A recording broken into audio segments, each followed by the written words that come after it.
अगर एक को जहर मिली और जिगर फट गया तो क्या ये बतूल का गम नहीं है?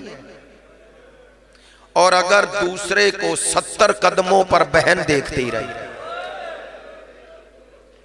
अब डरते हुए मैं सख्त जुमले कहने का आदी नहीं, वल्ला मिंबर से कह रहा हूं, तकल्लुफन नहीं कह रहा, तारुफन नहीं कह रहा, मैं हर जगह ये कहता हूं मसाइब में सख्त जुमले नहीं कहने चाहिए। क्यों?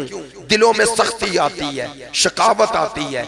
मसाइब हमेशा वही तरीका रखें जो आपका राइज है, लेकिन इशारे से कहूंगा, क्या ये बतूल का गम नहीं है कि तख्त की सीढ़ी पर एक सर पड़ा हो और कातिल के हाथ में छड़ी हो? चले, आपने तवज्जो फरमाई।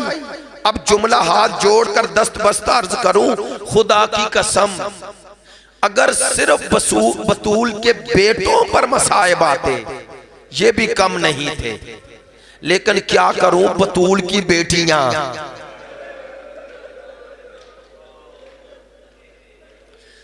अब जाहिर है पाकिस्तान और फिर हम अहले विला, अहले अज़ा, मोहब्बत अहले बैत, हमारी जबान, कौम, इलाका कोई माना नहीं रखता, इसलिए जुमला कह रहा हूं।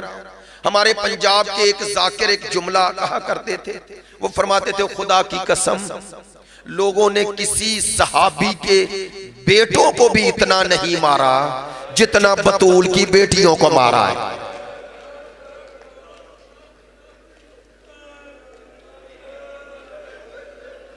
अब मैं एक ही जुमला मैंने अभी देखा है, बरादर तशरीफ ले आए, मां, बेटी, पोती, फिर जुमला कहता हूं, आपने वजाहत की जरूरत नहीं होगी।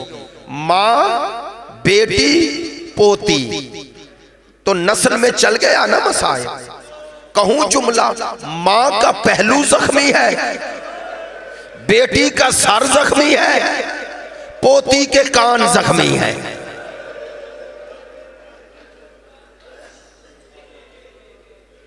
अब जुमला इससे सख्त है, लेकिन फिर इशारे में कहूंगा, परसों तफसीलन अर्ज कर दूंगा। मां अपने रुखसार शौहर से छुपाती रही,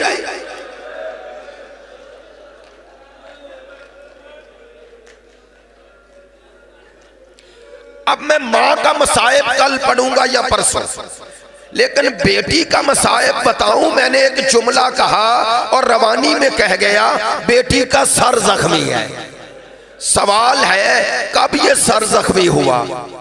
खुदा की कसम ये जुमला आज मसाइब में भी पैगाम समझ के ले जाना। अगर मदीने में बतूल का दर न जलाया जाता तो करबला में बतूल की बेटियों के खैमे न जल जाते।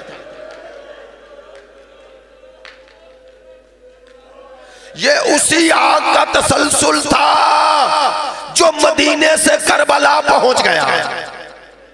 हाँ, बतूल की बेटियों के खैमों को आग, ये कहना आसान है और इससे अगला जुल्म तो बयान भी नहीं होता। खुदा की कसम रिवायत न पड़ी होती तो कभी इस अंदाज में जिक्र न करता। अब चूंकि मैंने बेटी का मसाइब का एक जुमला कहना है तो आए उस बीबी की जबान से जिसने खुद ये रिवायत की है। कौन है? मेरे मौला हुसैन की दुख्तरे गिरामी हजरत फातिमा कुबरा। बीबी क्या जुमला कहती है? बीबी फरमाती है, जालिम ने इतनी तेजी से मेरी चादर छीनी। बीबी कहती है, मुझे कुछ समझ में ना आया, मैंने अपना सर दोनों सांधुओं में रखा, बैठ गई और हाथ उल्टे करके सर पे रख लिए। बीबी कहती है, मैंने फैसला कर लिया खैमों में चल के मर जाऊंगी, लेकिन इस हाल में खैमों से बाहर। बीबी कहती है, मैं सोच रही थी इसी अंधेरे में, तारीकी में एक हाथ मेरे शाने पे आया। बीबी कहती है, मैंने देखे बगैर कहा, मुझे छूना नहीं, मैं हुसैन की बेटी हूं। मैं बद्दुआ दूंगी। बीबी कहती है इतने में मेरे कान में एक सदा आई, मेरी लाडली। बीबी कहती है मैंने आवाज सुनी, मुझे हौसला हुआ, मैंने इसी हाल में कहा फूफी जान मैं सर तब उठाऊंगी जब पहले मुझे एक चादर दे दे। बीबी फरमाती है फूफी ने कहा ऐ मेरी लाडली चादर तो मांग ली, अब जरा सर उठा के मुझे दे। हजरत फातिमा कुबरा राविया है, कहती है मैंने सर उठाया, जैसे ही फूफी के चेहरे पे नजर पड़ी, पता है बीबी ने क्या कहा? जिन्हें समझ में आ गया, कहा फूफी जान आपके सर से खून क्यों बह रहा? उलमा फरमाते हैं इस खून